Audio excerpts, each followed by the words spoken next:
It's a real honour to be here today on behalf of Bromsgrove Royal British Legion to chat to Betty Webb about her time at Bletchley Park during the war, how she came to be at Bletchley Park and what her life was like whilst she was there. Betty, can you set the scene for us and tell us what was life like before you made the decision to join Bletchley? Oh, very simple, because we lived in the country near Ludlow on the borders of Shropshire and Herefordshire, and I hadn't ever been anywhere except 3 months in Germany in 1937. My sister and I did not go to school. We had home education, so I was a fairly ignorant little girl. And leaving home was really quite something. But I decided that after a few months at the Domestic Science College in Radbrook, Shrewsbury, well, several of us decided that we weren't doing enough to help, so we got out of the college and joined up. Wow! And how did that process work? How did you go from college to joining up, and then from joining up to being at Bletchley?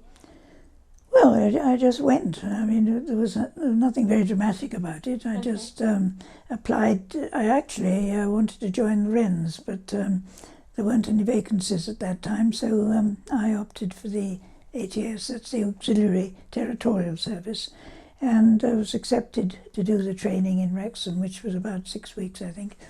And after that, we had to say whether we wanted to be drivers, cooks or orderlies or whatever.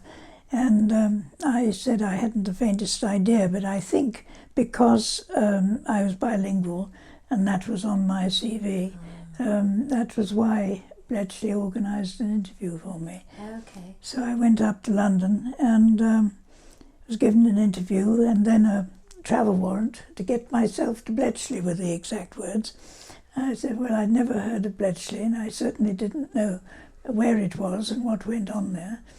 But anyway, I soon found out, because the day after I arrived, I was taken into the mansion to the senior officer's office to read and sign the Official Secrets Act. Wow. And that was when I discovered that I was cut off from the rest of the world for 30 years. Gosh, so what a change from that growing up in the rural... Well, absolutely. I mean, it was a total culture shock. Yes. Yes.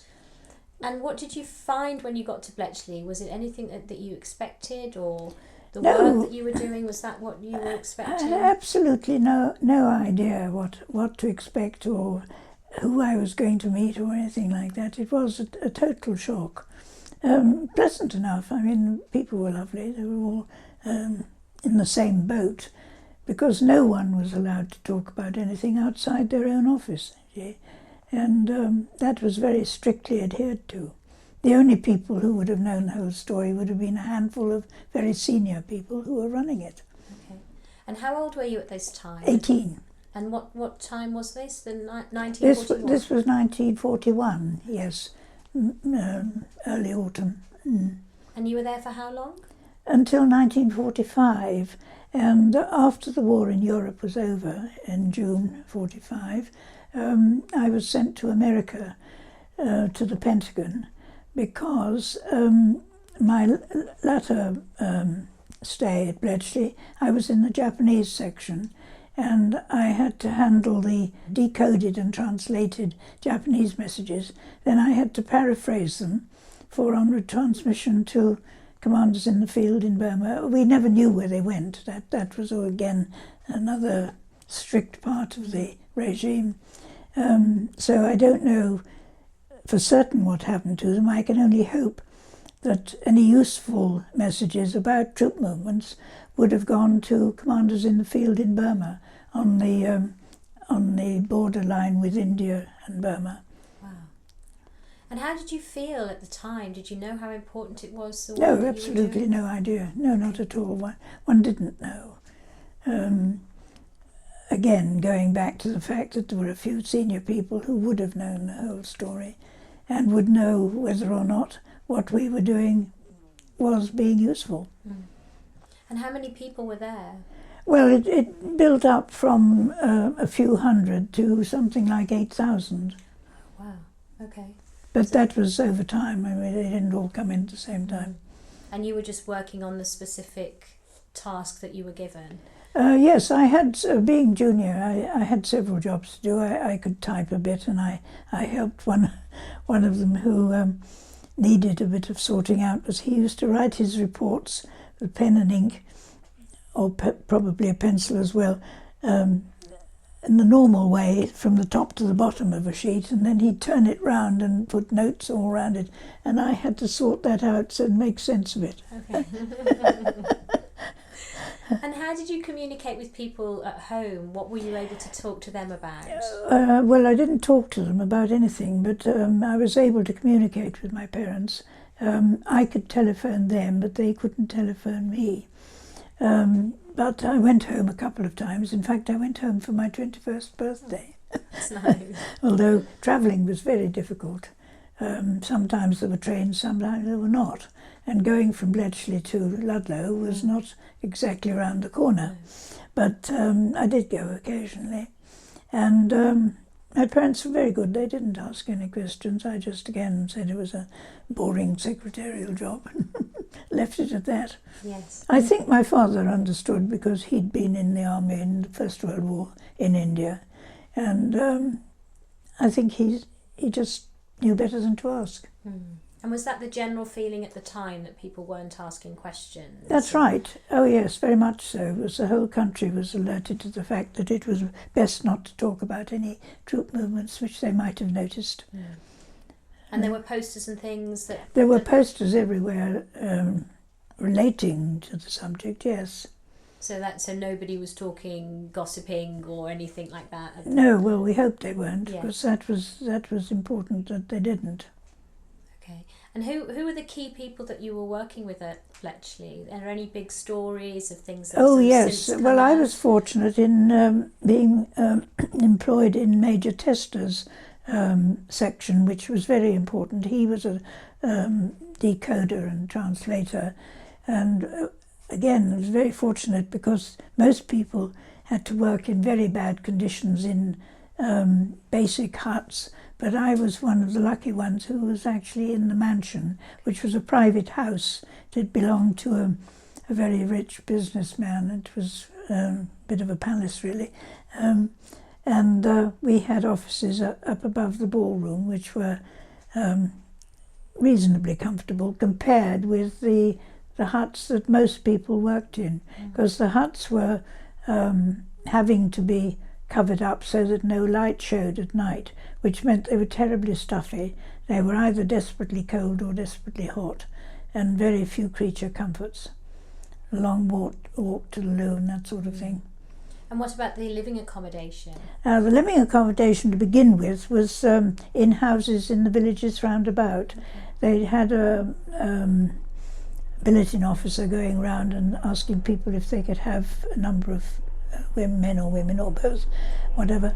And I, first of all, with a girl that I travelled with who'd escaped from Belgium, she and I were put into a house in one of the railway villages, and we found that not only were we sharing a room, we had to share a bed, and that was a bit of a culture shock, you can imagine. But anyway, we got over that by asking the billeting officer if we could perhaps go somewhere else. Well, I went out of the frying pan into the fire, because the second billet I went to, there were 6 in the family and 3 of us, and I don't remember a bathroom. Wow. I mean, it was primitive, very. But I did end up in a very nice house in the end.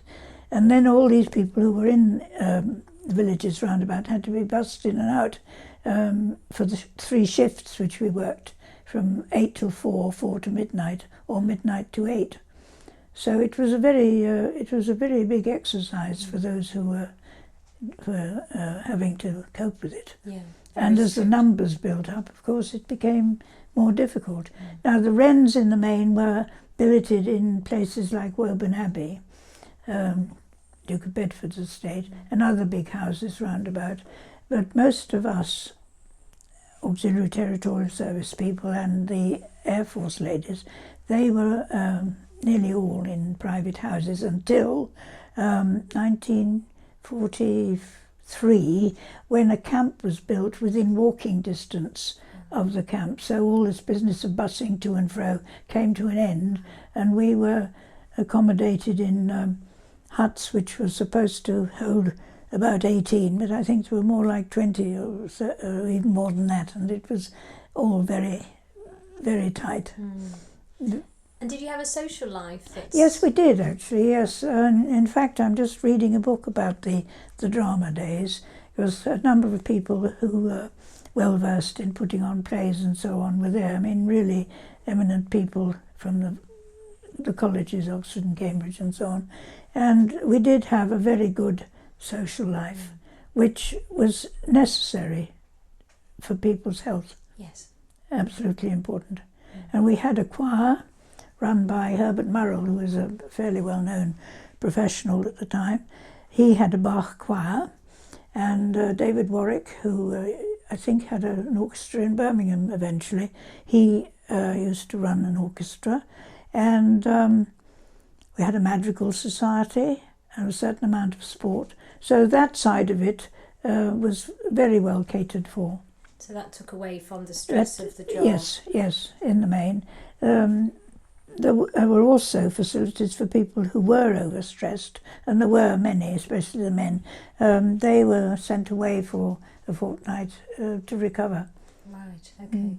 And so there was a very intense feeling, was there, in Yes. Park? Oh yes, because speed was of the essence. Yes. And when you think that our signal people were sending messages in that they picked up from Germany, Italy and Japan, they all had to be, first of all, that was one of my jobs, I had to register them all as they came in, and the build-up came to about 10,000 a day in the end. Wow. Okay, so that's why you needed so many people. That's right, yes. Oh yes. After it. And you say you spoke more than one language. Which languages did you speak? I'm bilingual in German. Well, I was then. I've got a few more since then, but that's another story. And Japanese? Oh no, I didn't have to. I only decoded and translated Japanese messages. No, I never handled that side of it. And I never knew where these messages went, that I had in fact transcribed. And you say you signed the Official Secrets Act, so that was before you started? Oh, that was the day I arrived. Yeah. Yes, oh yes. And then when it all came to an end and you were away from Bletchley Park, how did that work? How did it feel that you'd been a part of this huge thing and made a big difference, but then you signed the Official Secrets Act so you couldn't speak about it? Tell us about how that felt and how long you had to be without talking about it. Well, it was in 1975 when the veil of secrecy was lifted, and up until then I'd never really grasped the fact that we had been doing a very important job. We had a lot of reunions after the war, usually 2 days or 2.5 days, where we were all encouraged to talk about what we'd been doing. So we had a mixture of people all having been doing different jobs, because there's six different operations: the taking down of the messages, registering them, decoding, translating, transcribing. At least 6 operations. And there were analysts, you see, who had to decide what was important and how quickly they should be sent to Prime Minister or straight to commanders in field. That sort of decision had to be made. So it was a very big operation. That's why I said I felt that the imitation game didn't give people the real picture, because that was only one side of it. And I suppose for you, whilst you were there, you only saw your side. I only saw my side then. I mean, what I'm telling you now is all what I've learned since. So that's why you realised in 1975 the importance of what you'd done, because then everybody else was able to talk about what they'd Well, done. that's right, but it took a while to put the picture together. Sure, wow. That's amazing to think you were a part of it, but you weren't aware of all the different parts. Well, that's right. We weren't. You see, outside our own office, we had absolutely no idea. Gosh, that's fascinating. And what about now? How do you look back on it now? And what are your thoughts, like you say, about movies that have been made and books that have been written? Oh, well, I'm very glad that the story's been told, and it's still interesting. Things are still coming out which we didn't know about at the time. And the other side of it is that I suppose in a way I feel very glad that I was mixed up in it. And it's a very unique situation which I try and put over to people, but I don't think they can feel it in the way that I do, because they weren't there. No. But you have been recognised in a number of ways for your contribution. I have in many ways, especially this last couple of years. And you've got a lovely brooch on today. Can you talk to us about what? Yes, indeed I can. This is the commemorative badge. It's not a medal, but it was decided that we should have it, but not until 2009, which was rather a long time after the war, but at least we've got it. But sadly, of course, so many of us passed on. Anyway, and only this week I discovered that the issue of these commemorative badges was initiated by Baroness Trumpington, who was a member of Bletchley herself. I think she was a linguist. I didn't know her at the time, but I've met her since. And anyway, it's great to know that at least some of us do have it. I don't know whether you can see the wording. It's a little bit small, but Bletchley Park and its outstations. Yes, by outstations we mean the people who worked on the signal side and was sitting there all day listening to, well, all shift, listening to the Morse code, because that was the other difficult thing. Everything was in groups of 5 letters or 5 figures. There was nothing in the clear except the date. And that's what the decoders had to work on. Right. And that was the hard part. And you were involved in that? No, I wasn't. No, I wasn't involved in that side of it. I was involved in registering the messages, because that had to be done very carefully so that the decoders could call on any particular date that they were working on. And what about the people that you say, there's lots of people that obviously sadly are no longer with us, but you do still have connections with people that you were at Bletchley Park with? No, they're all dead, but I've made friends. No, it's sad in a way, but at the same time, we have a reunion every year, and through those and other meetings and events at Bletchley, I've made friends with others, and because we've got Bletchley in common, we get on extremely well. And lots of books have been written about us. You may have heard, there's one book called The Debs of Bletchley Park. There's another one, Bletchley Girls. And I'm honoured to be featured in those. And because of the way they launched the books, we had a gathering of those who were mentioned in them. And again, we've been able to make friends with people who were there at that time. Lovely. That's really lovely.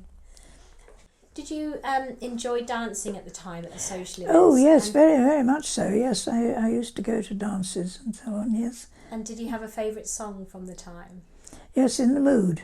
Oh, that was the other thing. Every Wednesday morning we had to do gas mask drill, because the gas masks we had were not the civilian ones, which were quite light. The army ones were very heavy and uncomfortable, and we had to be sure we could put them on quickly. So we had this gas mask drill every Wednesday morning, and one of the chaps in my office put his on and then sang In the Mood. It was a bit muffled, but it was quite fun. Super. And did you ever have an experience where you had to use the gas masks? No, we're very fortunate we didn't. I don't think we ever had an air raid warning. A bomb was dropped on Bletchley, but it wasn't a target, it was a jettison bomb, and it fell between the church and the mansion, which is quite close. But it never happened again, much to our astonishment, because we quite thought that we might have been singled out, but we weren't. But that's just testament to how people felt at the time and how those secrets were really kept within Bletchley, isn't it? Yes, absolutely. Nobody giving anything away that could cause it to become a target. Well, we hope so. Wonderful. And what did you do after the war? After the war in Europe, I went to Washington, into the Pentagon, to continue to do the transcribing the Japanese messages, and I was the only member of the HAS in the Pentagon. Oh wow! Amongst 32,000 others. Fantastic. It's an amazing place. And how long were you there? Oh, only between the end of the war in Europe and the end of the war with Japan, which was August, so it was June till August. But a very important time. A very important time, yes, but it was a wonderful posting. And so then when you came back home, what was your life like then? Well, we had to wait until February 46 to be demobbed. That was because of all the clothing which had to be sorted out, and that was a lengthy business. But after that I went home for a rest, and then I had a job at Ludlow Grammar School, and the big problem was that prospective employers couldn't understand why you couldn't tell them what you'd been doing. But with the Ludlow Grammar School one, it just so happened that the new head had been at Bletchley himself. So he sort of looked at me and I looked at him, and we didn't say a word. And that was all right. But after that, I went back into the army for quite a lot of my life. I ended up in Birmingham as the careers officer for the West Midlands. That was for the Women's Royal Army Corps, which took over from or rather renamed from the HAS. Super. And then since you've retired from that, you've been doing talks and... Yes, I'm on about number 200, I think it is. Oh, wow. Something like that. And I've been a parish councillor until this year, 32 years, and I'm very involved with things in the village and so on. Wonderful. And very involved with Bletchley. I mean, they're always ringing me up and saying, can you come and talk about it? One of the ones that I'm really amused about is the British Airways long-haul flight one. So some poor soul's got to watch it on they have a television on in front of your seat now. I'm just waiting for somebody to tell me they've seen it. No. International fame. Oh, no, I don't know about that. Skies. But I also did a talk for the D-Day landing thing recently with one of the Bletchley people. And what was the other one? I don't know. Can't remember. Oh, I know. It was a 5-day thing last year or the year before when they were talking about the home front heroes. And that was filmed at Bletchley, another one. It was great fun. I've had a very interesting time lately. Wonderful. Well, thank you so much for your time today. It's been really fantastic talking to you and learning your story. I'm really grateful for... Not at all. I'm pleased to do it. I hope people will be interested. I'm sure they'll be very interested. Yeah, very much so.